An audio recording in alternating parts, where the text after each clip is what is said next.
Hello everyone, my name is Trivesh and you're watching my YouTube channel. Initial stage पे when you are on initial stage English medium background के बच्चों को इतनी problem नहीं होती है, ठीक है, comparing to Hindi medium ones. ठीक है, हिंदी मीडियम के बच्चों को ऐसी क्या प्रॉब्लम होती है, क्या प्लस पॉइंट्स होते हैं इंग्लिश मीडियम के बच्चों के पास, तो वो सब चीज़ें आज हम डिस्कस करने वाले हैं। Despite belonging from a Hindi medium background, how did I learn English, how did I cope up with my communication skill. I have handled like hosted webinars, training sessions, presentations. I have handled these things also. I have hosted these things. And what are the key factors or what are the points which I followed, and I know these points work for me, and these points are there which are being hyped in the market but actually are not working. So I am going to discuss about these things. But before jumping on those points, first I would like to discuss कि Hindi medium और English medium में क्या वो चीज़ें आ जाती हैं जहाँ पे एक हिंदी मीडियम वाला बच्चा थोड़ा सा पीछे रह जाता है और इंग्लिश मीडियम वाले बच्चों को वो एक थोड़ा सा प्लस पॉइंट, थोड़ा सा प्रिविलेज मिल जाता है। ठीक है, देखो, सबसे पहली एक और सबसे बड़ी चीज़, इंग्लिश मीडियम वाले बच्चे को बचपन से ही एक चीज़ समझ में आ जाती है कि English is not only a subject. ठीक है, English is a language which you need to speak in future and even they are speaking. ठीक है, इंग्लिश मीडियम में वो चीज़ बोली जा रही है, जो उनके टीचर्स हैं उनको सारे सब्जेक्ट्स इंग्लिश में पढ़ाने हैं, तो टीचर्स को भी इंग्लिश आती है। They are also talking in English, ठीक है, विद देयर स्टूडेंट्स, कि वहाँ पे इंग्लिश में ही बात चल रही है। वॉट एवर लाइक आपको वहाँ पे जो प्रिंसिपल हैं या फिर टीचर्स हैं, वॉट एवर प्रेजेंटेशंस और meetings they are handling, everything is going in English.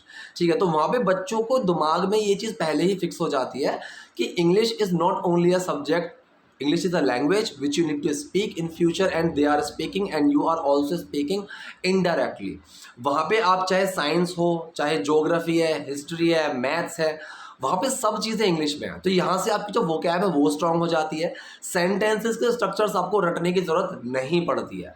अगर आप बात करो मतलब अमेरिका या फिर कहीं पे भी जो भी इंग्लिश स्पीकिंग कंट्रीज़ हैं, वहाँ पे सेंटेंसेस नहीं पढ़ाए जाती है क्या, प्रेजेंट इंडेफिनिट, प्रेजेंट कॉन्टिन्यूअस, वहाँ भी पढ़ाए जाते हैं।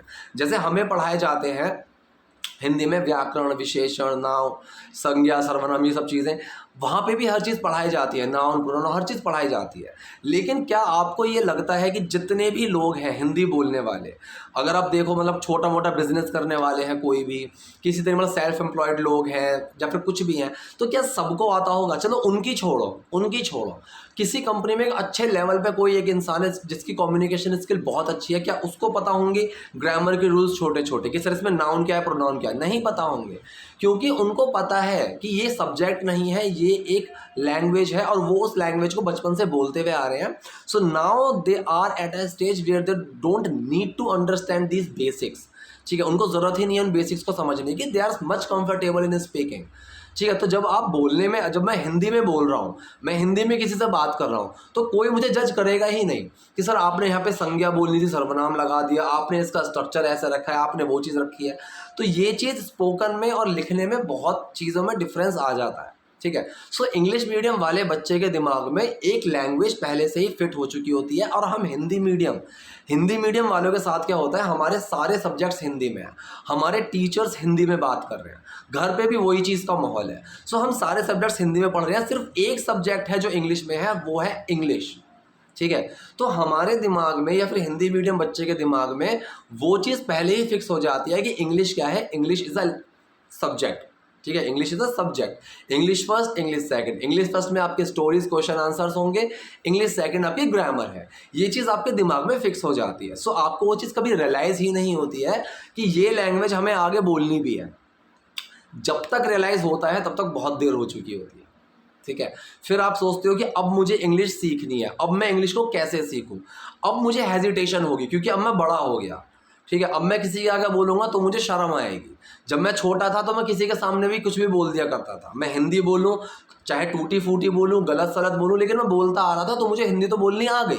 लेकिन अब जब मैं बड़ा हो गया, अब मेरे अंदर हेजिटेशन है, मेरे अंदर शर्म है। अगर मैं इंग्लिश बोलूँ और मैंने किसी के सामने गलत बोल दी तो मुझे बेइज्जती फील होगी। बच्चों को बेइज्जती फील नहीं होती है तो बच्चे कर देते हैं। ठीक है, एक मैंने कहीं पे देखा था ना कि अगर आप कुछ करना चाहते हो, अगर खुद पे भरोसा है और कुछ करना चाहते हो तो बेशर्म हो जाओ। सबसे पहली चीज़ तो ये है, काम छोटे बड़े कुछ नहीं होते हैं। मैंने अपनी कल की वीडियो में बताया था, कोई छोटा बड़ा कुछ नहीं होता है। गलत करोगे लेकिन करोगे, सही हो जाएगा वो, लेकिन सही करने के लिए पहले गलत करना पड़ेगा। लेकिन उस चीज़ की गलती भी आपको एक्सेप्ट करनी होगी कि यहाँ पे मैं गलत चल रहा हूँ, उनको सही करते हुए चलो। ठीक है, ऐसा नहीं है कि मैं कुछ करूँ ही ना, पहले मुझे सारा सही आ जाए तब मैं बोलूँगा, ये पॉसिबल नहीं है। आप जब भी बोलते हो तो ऐसी जगह पे या फिर कुछ ऐसे, आजकल बहुत सारी एप्लीकेशंस आपको मिल जाएंगी, बहुत सारे आपको बुक्स मिल जाएंगी जहाँ पे आप हिंदी को ट्रांसलेट करो इंग्लिश में, फिर आप मैच करो, आपको अपनी गलतियों का पता चलेगा। आप इंग्लिश बोलो किसी एक ऐसे इंसान के साथ जिसको इंग्लिश आती हो, और उसको बोलो कि मुझे सही कर दे जहाँ पे भी मैं गलत हूँ। ज़्यादा मत बोलो, 10 लाइन्स 15 लाइन्स।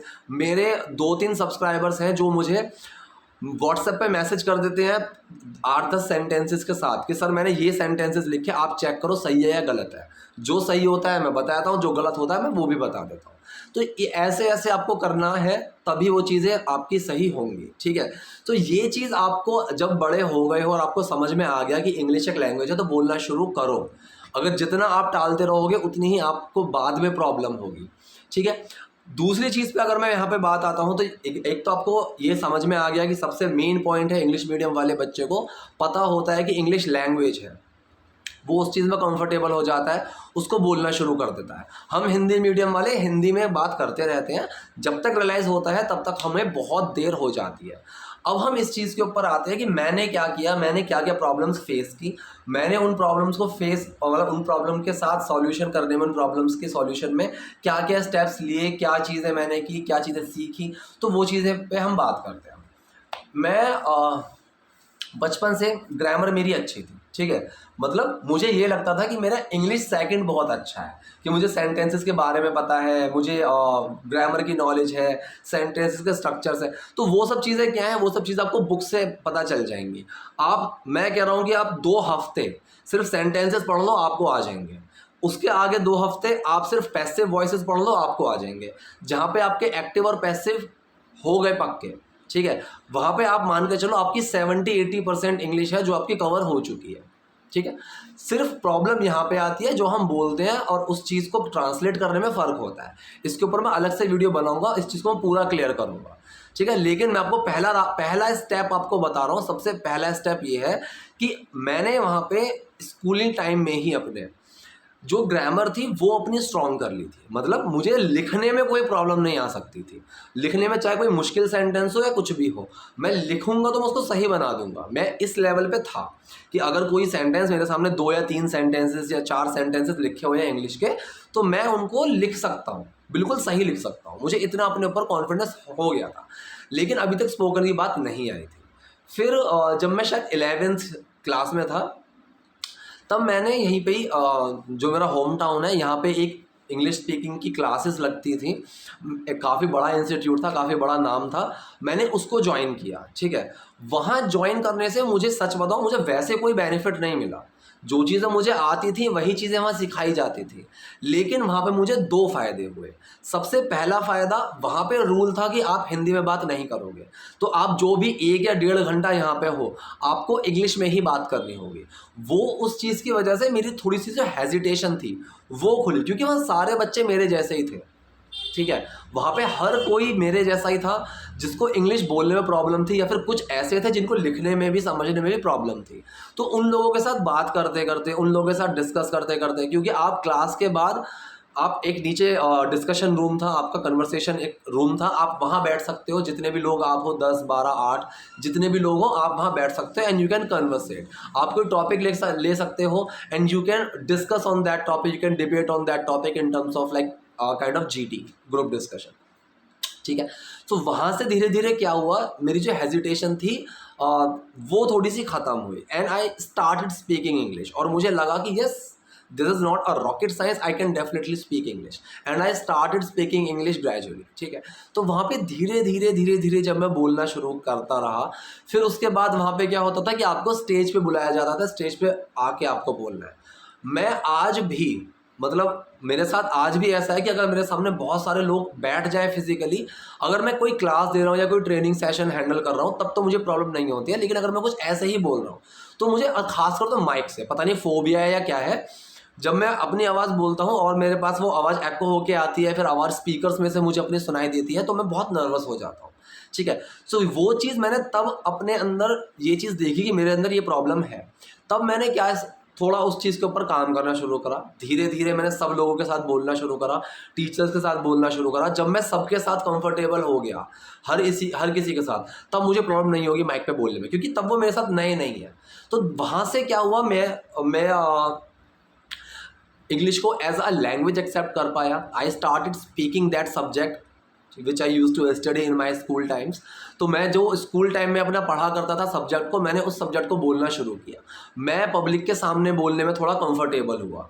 उन सब चीज़ों के साथ ही साथ ग्रुप डिस्कशंस होते हैं, मैंने वहाँ पे पार्टिसिपेट करना शुरू किया। तो वहाँ से धीरे धीरे मुझे बोलना आया। उसके बाद क्या हुआ, उसके बाद हम कॉलेज में गए।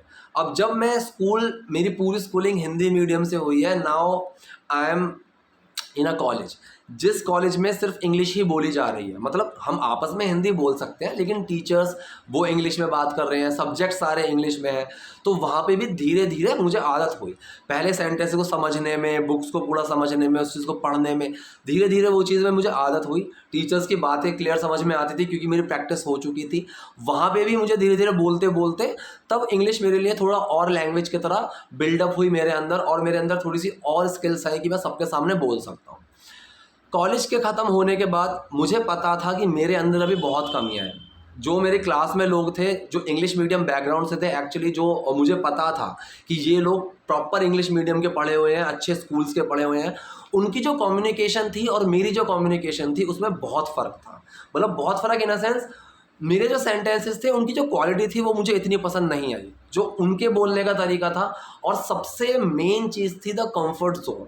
मतलब मेरे लिए हिंदी मुझे अपना कंफर्ट जोन लगता था, but when I started listening them तो मुझे फील हुआ कि भाई English is their comfort zone. मतलब they are so comfortable in English while speaking in English, they don't feel hesitation. तो बहुत दूर की बात है, वो कहीं पे फंबल भी नहीं कर रहे हैं और वो उस चीज़ को बहुत स्मूथली बोल पा रहे हैं। तब मुझे समझ में आया कि this is just because of the frequency of speaking, कि आप कितना टाइम उसको बोलते हैं, कितना टाइम उसको सुनते हैं। तब मैंने एक अपनी हैबिट शुरू करी इंग्लिश मूवीज़ और इंग्लिश गानों की। ये मैंने एक छोटी सी अपने अंदर हैबिट डाली। उस हैबिट को डालने के बाद ज़्यादा कुछ नहीं हुआ, लेकिन मुझे इंग्लिश सुनने में बहुत आदत हो गई। मतलब अगर मेरे सामने कोई बड़ा सेंटेंस भी बोल दिया जाता है या फिर कोई बहुत तेज़ी से बोल दिया जाता है, तो I can definitely decode that sentence what is being said. ठीक है, कि वो चीज़ क्या बोली गई है, मैं उस चीज़ को समझ सकता हूँ and I can definitely understand, I can even reply also. ठीक है, सो वो चीज़ की अपने अंदर मैंने आदत डाली। और फिर जब कॉलेज ख़त्म हुए मुझे ये चीज़ पता चल गई थी कि मुझे अभी भी अपने ऊपर बहुत काम करना है in terms of speaking skills.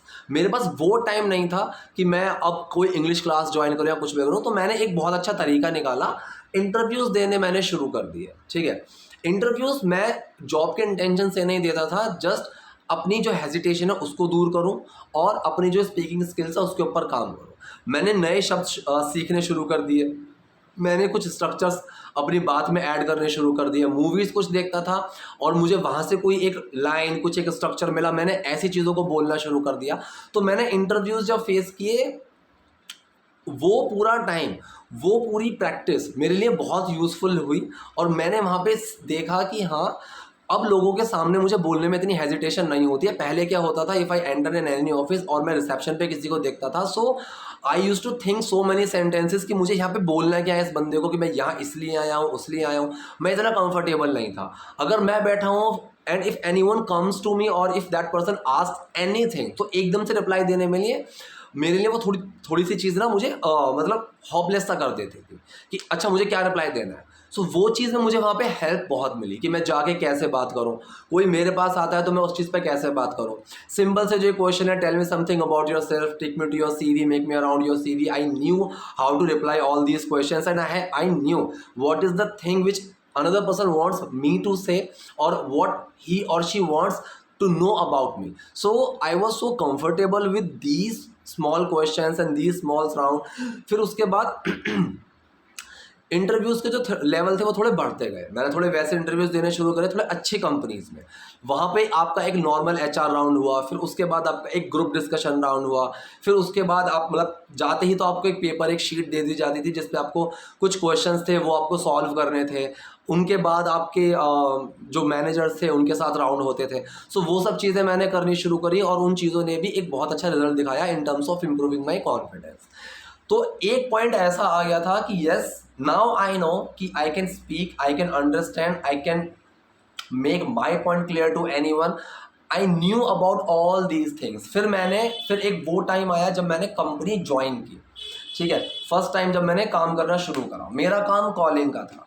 Calling पे भी मुझे ऐसे लोगों से बात करनी होती थी जो मोस्टली साउथ इंडियंस हैं, बाहर के हैं। तो उसके बाद वो चीज़ मेरे लिए थोड़ी और हेल्पफुल साबित हुई, ठीक है। धीरे धीरे मैं उस चीज़ में और कंफर्टेबल होता गया कि मैं फ़ोन पे इंग्लिश में बात कर पा रहा हूँ, ठीक है। पूरी बातें मैं इंग्लिश में कर पा रहा हूँ। वहाँ पे मुझे अपने वीक पॉइंट्स पता चलते चले गए and I started working on my weak points so that I can improve and I can make my conversation better than before, ठीक है।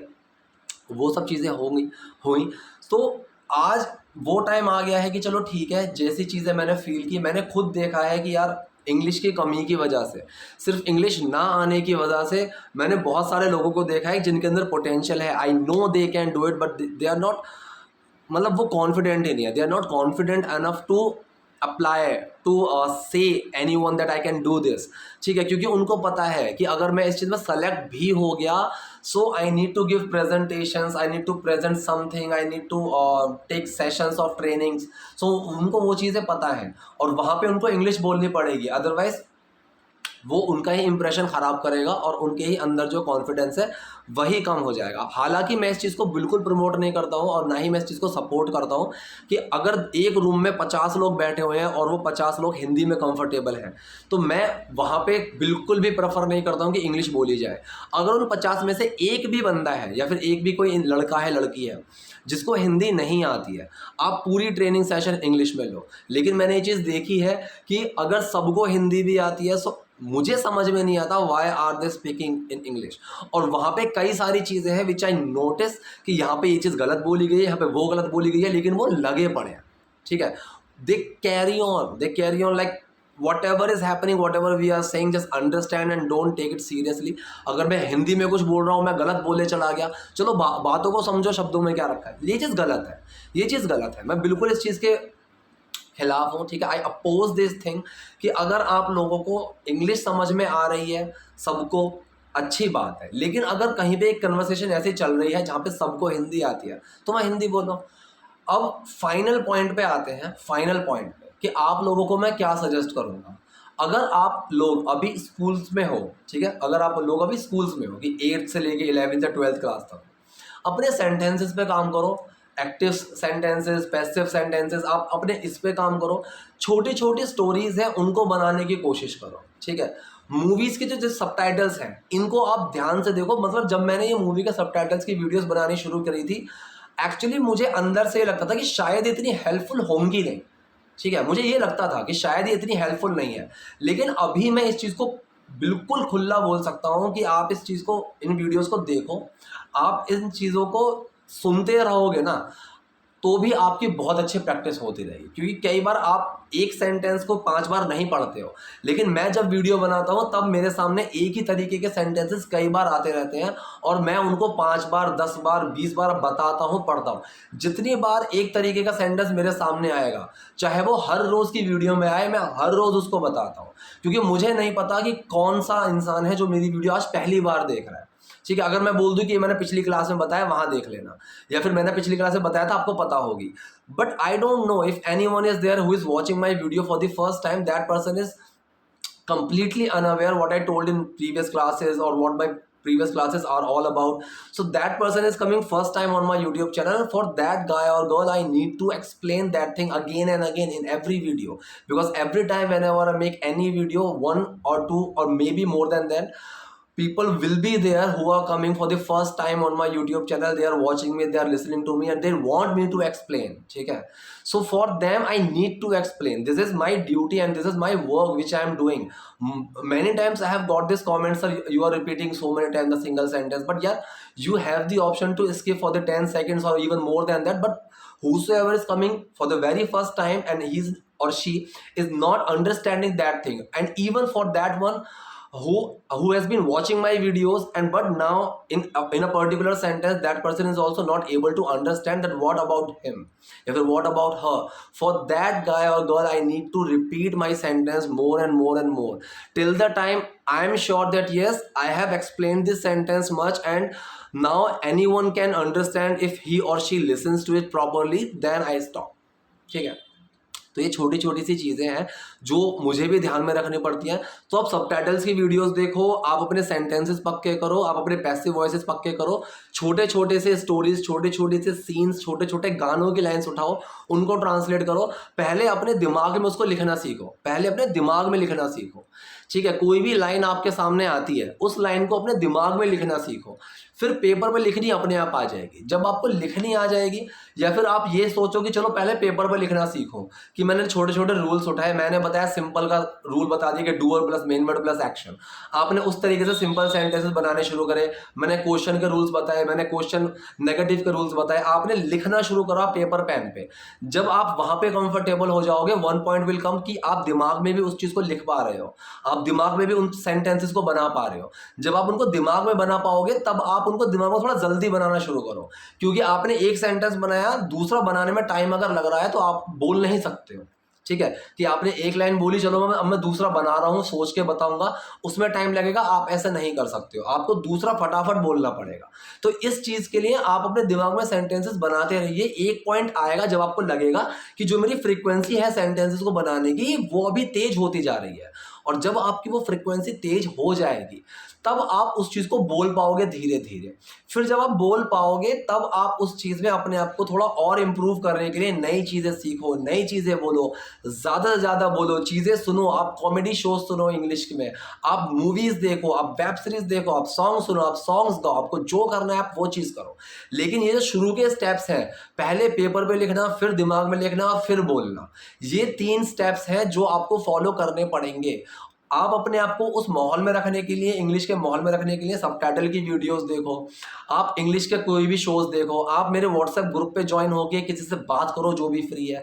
जो भी चीज़ें करनी है वो आपको करनी है. मैं सिर्फ बता सकता हूँ, या फिर कोई भी इंग्लिश का टीचर वो सिर्फ बता सकता है, बट हम आपके अंदर नहीं आ सकते हैं. We can not do anything. और आप इस चीज़ पे कभी भी कंपेयर मत करना खुद को कि वो ऐसा बोल रहा है, मैं वैसा बोल रहा हूँ. नहीं, you need to work on yourself, be a better version of yourself. Improve yourself every day. 1% improvement every day will make you 365% better than previous year. ठीक है? तो ये सारी चीज़ें जो है वो आपको करनी है. छोटे छोटे से स्टेप्स बनाओ, और जो भी स्टेप बनाओ उनको करो. एक स्ट्रक्चर पकड़ो, दिन में 5 बार यूज करो. नेक्स्ट डे अगला सेंटेंस पकड़ो, उसको 5 बार 10 बार यूज करो. उससे अगले दिन ये यूज करो. भाई 1 घंटे की प्रैक्टिस आपके एक दिन की 4% का टाइम आपके पूरे दिन का आपको बहुत अच्छा बना सकता है. इस चीज़ के ऊपर ध्यान दो. ठीक है? अपनी हेल्थ का बहुत ध्यान रखो. जब आपकी फिजिकल हेल्थ अच्छी होगी ना, आपकी मेंटल हेल्थ अपने आप अच्छी रहेगी. अगर आपकी फिजिकल हेल्थ ही अच्छी नहीं है, आपकी मेंटल हेल्थ कभी अच्छी नहीं होगी. आप कितना भी अच्छा पढ़ लो, आप कितना भी ध्यान से पढ़ लो, आप कुछ भी कर लो, अनटिल और अनलेस आप फिजिकली स्ट्रांग नहीं है, आपका ब्लड लेवल, आपका ब्लड शुगर, आपका हार्ट बीट्स, आपकी ये सारी चीज़ें जब तक सही नहीं है ना, तब तक नहीं होगा. आपका फोकस, आपका एंजाइटी लेवल, ये सब चीज़ों के ऊपर आपको ध्यान देना है. मेडिटेट करो, एक्सरसाइज करो, आपको जो ये चीज़ें करनी है करो. इनकी आपको वैल्यू समझनी होगी. ठीक है?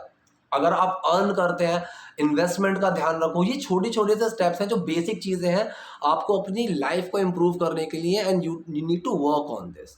ठीक है? छोटे छोटे से स्टेप्स आप बनाओ कि मैं सेंटेंसेस सीख के चलूंगा, पहले मैं लिखना सीखूंगा, पहले मैं सेंटेंसेस बनाना सीखूंगा, पहले मैं पैसिव वॉइसेस बनाना सीखूंगा, फिर उसके बाद मैं उसको बोलना शुरू करूंगा, मैं टेलीफोन पे बोलना शुरू करूंगा, मैं मैसेजेस पे लिखना शुरू करूंगा. आपको ये छोटे छोटी सी चीज़ें बनानी है, इनका ध्यान रखना है. तो आई थिंक वीडियो शायद बहुत ज़्यादा लंबी हो रही है.